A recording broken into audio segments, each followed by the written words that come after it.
Breaking news. With Taiwan's support, how much longer can the United States fight China, on the island and around the globe? A larger question hangs in the balance when Taiwanese voters choose a president this coming weekend to determine the island's stance on relations with China. In the case of an assault, how long can the United States be relied upon? Support for conflicts in the Middle East and Ukraine has strained U.S. military capabilities, and Americans are increasingly complaining about the costs and complexity of these conflicts. Furthermore, China is a far more formidable autocratic enemy than Russia in Ukraine on the European front or Iran in the Middle East, where it backs the Houthis, Hamas, and Hezbollah, which oppose Israel. China's threats to invade Taiwan are persistent, if not imminent, even though Taiwan has never been under Beijing's control since the communist conquest of the mainland in 1949. All of this has contributed to unease in the island, which the People's Republic of China regards as part of its historical territory. This is about more than just Taiwan if the U.S. decides to pull out or take a different course of action. A policy analyst from Taiwan's Institute for Defense and Security Research named Frederick Siam told Newsweek that it is about the entire world order. Taiwan is fighting for more than just itself. Fighting for the security of the United States is what it is. Both the willingness and the capacity of Washington are being questioned. This is true both today and in light of the next U.S. presidential election in November, when the increasingly popular isolationist platform of former president and leading Republican candidate Donald Trump will be on full display. The United States has long enjoyed the support of both Democrats and Republicans in Congress for the island of Taiwan's military strategy, which includes the provision of defensive equipment to Taipei under the Taiwan Relations Act. This policy is maintained despite the lack of a formal defense treaty. Nobody can take anything for granted anymore, as seen by the growing number of Republicans who are challenging the funding of Ukraine's impassed fight against Russia's invasion and the decline in popular support in the United States. Furthermore, with the rising number of Palestinian casualties in Gaza and Israel's ongoing war on Hamas in response to the strike on October 7, the Biden administration is facing increasing political pressure due to its strong support for the conflict. Late last year, the Senate was unable to go forward with a measure to finance Ukraine, Israel, and Taiwan due to disagreements over how to pay for border protection in the United States, according to Carice Templeman, a research fellow at Stanford University's Hoover Institution. The delays in approving more funding to support Ukraine and the fights within Congress over supporting Israel create some new uncertainty about the U.S.'s willingness to sustain a commitment to Taiwan over the long term. This adds to the fact that Taiwan is still a bipartisan issue in Congress. In terms of strategic importance, Taiwan stands in stark contrast to Israel and Ukraine. It is strategically located on key shipping routes that connect China, Japan, and South Korea. Military experts believe that if China regains sovereignty, its fleet will be able to operate more freely, if not dominate, the Pacific Ocean. More than 3 times as much trade took place between the United States and Taiwan in 2022 than it did with Israel and Ukraine combined.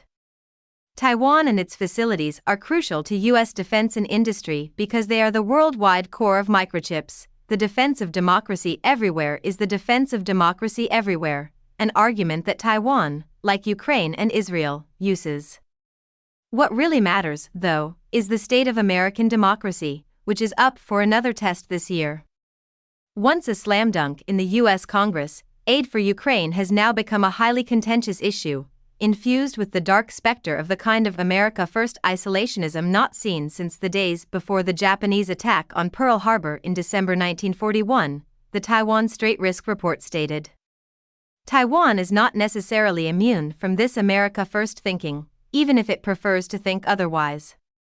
A survey done last autumn found that just over a third of Taiwanese people thought the United States was a trustworthy nation. For quite some time, Beijing has sought to cast doubt on the United States' backing in Taiwanese minds. Taiwanese officials emphasized their belief in the United States' continuous assistance regardless of Saturday's election results. Although there are significant divisions, all major parties support maintaining the status quo in order to maintain peace with China. Even though Democratic Progressive Party candidate Lai Ching-te has pledged to take a more independent position with Beijing, he faces formidable opponents who are more amenable to mending fences with China, if not outright supporting the unification that the majority of Taiwanese are opposed to. As a result, Lai Ching-te has little chance of becoming president or even gaining control of the national legislature. Support for Taiwan is widespread throughout the political spectrum, from Democrats to Republicans. At a news conference in Taipei this week, Joseph Wu, Taiwan's foreign minister, stated that the bipartisan support for Taiwan will persist regardless of the election outcome. Under President Xi Jinping, China has dramatically increased investment on military modernization, leaving Taiwan to wonder not only whether the United States will, but also whether it can effectively counter an increasingly powerful China. Walk and chew gum. No reaction was given by the U.S. Department of Defense in response to a Newsweek request for comment. However, in December, a statement was attributed to Vice Chairman of the Joint Chiefs of Staff, Admiral Christopher Grady, who stated that the U.S. could defend Taiwan in tandem with Ukraine and Israel. How difficult is it? He reportedly responded, "Sure, according to Stars and Stripes. We have to be able to walk and chew gum at the same time." In what one general called a just and legitimate war, should it ever come to that, the Chinese military has often expressed certainty that it will win. If China were to invade Taiwan, President Joe Biden has threatened to deploy military action. Most people agree that the People's Liberation Army Navy is now larger than the United States Navy. While it's true that the United States is a major player, I believe there's some hyperbole to that. Regional allies exist, stated Chong Jian of Singapore's National University. He emphasized that having a sufficient force to make the Chinese side believe that using force would be costly, rather than requiring parity or even supremacy, as a means of deterrence. Hypersonic missiles are one area where Chinese technology has outpaced that of the US, but Russia has employed them in Ukraine as well, so it is possible to protect against them, Chong added, according to Tsayam, a researcher at the research institution housed in the Taipei military headquarters.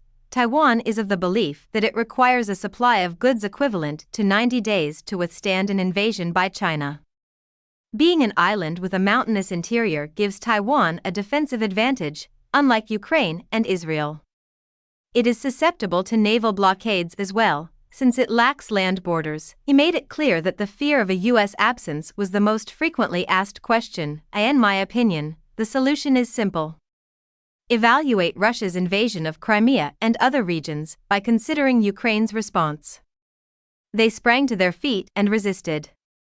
Similarly, Israel retaliated violently when Hamas attacked the Jewish state.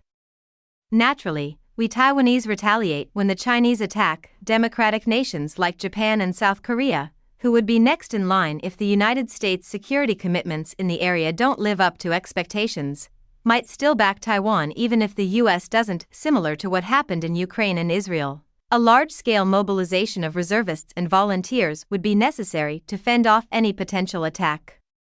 However, there are concerns about the country's ability to match the level of mobilization and the durability of its infrastructure.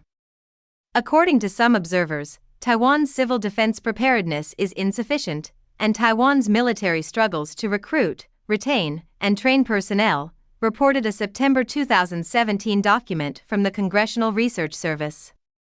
At a societal level, it is not clear what costs, in terms of economic security, safety and security, and lives, Taiwan's people would be willing or able to bear in the face of possible PRC armed aggression.